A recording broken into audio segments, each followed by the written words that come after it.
Une belle histoire sur le grand de la génération il y a 2 siècles et demi.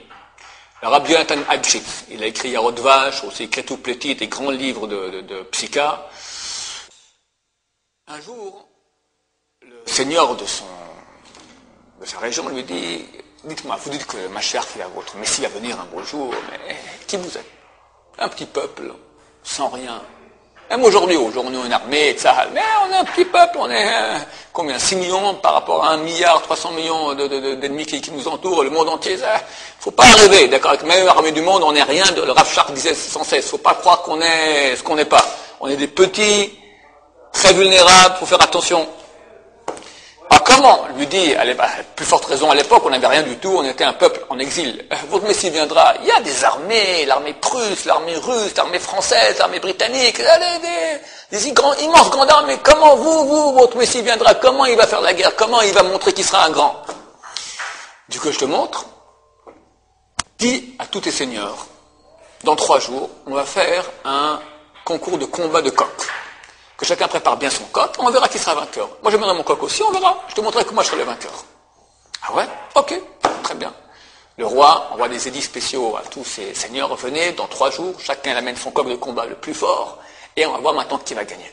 Après 3 jours, les trompettes, les drapeaux, tous les seigneurs qui sont là, et le roi s'installe, et chaque seigneur amène son coq, des coqs flamboyants, des coqs cruels, forts, puissants. Et le roi vient, il sort un coup de son sac comme ça, un petit coq, tout freluquet, tout tremblotant. Les seigneurs là se regardent en faisant des sourires, des coups d'œil comme ça, ils rigolent déjà.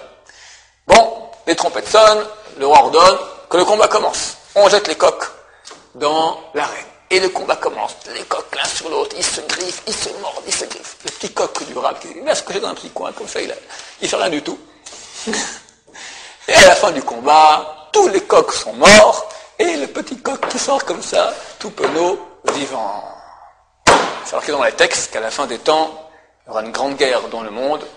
On n'est pas prophète ni fils de prophète. C'est vrai que tout le monde sent un peu que c'est pour bientôt.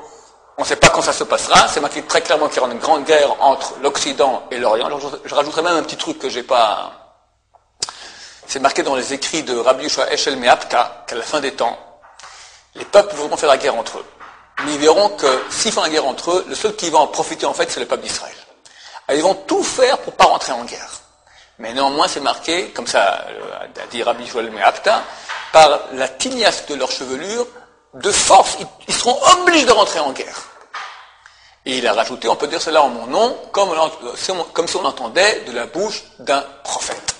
On a un exemple éloquent de cela par le combat de coq de Rabbi Yonatan Eibschitz. Bonne journée.